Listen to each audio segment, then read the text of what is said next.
The U.S. Border Patrol has begun moving the growing number of migrants in its custody to less crowded places. But these migrants aren't being bussed down the road. They're being flown to a new state. Here's Jonathan Vigliotti. Hundreds of migrants were airlifted from South Texas to San Diego this weekend. Another journey for many who first crossed into the U.S. by foot.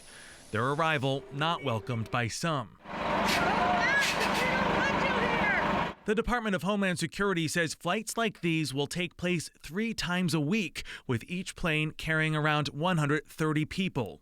Once on the ground, the detainees are fingerprinted and processed. Customs and Border Protection will then decide whether to release them. The airlifts are the latest attempt to handle the surge in Central American families crossing the border for asylum. More than 100,000 migrants were detained in April, the highest since 2007. The Trump administration specifically chose sanctuary cities for the airlifts in what appeared to be retaliation. Thank you very much.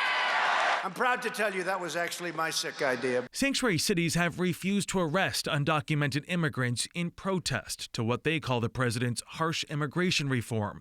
But some of the most stinging criticism of the president's latest plan came from allies, like Florida's Republican governor, after learning his state would be receiving migrants. We cannot accommodate in Florida just dumping unlawful migrants into our state. I think it'll tax our resources, the schools, the health care. Governor Ron DeSantis later spoke with President Trump on the phone. And today, on Face the Nation, Acting Secretary of Homeland Security said Florida was no longer on the table. To be clear, is Florida still being considered? No. We're using the southwest border sectors for additional capacity. An estimated 16,000 migrants are currently detained on the border in Texas, living in overcrowded conditions. Elaine, we're told these airlifts will continue on indefinitely. Jonathan, thanks.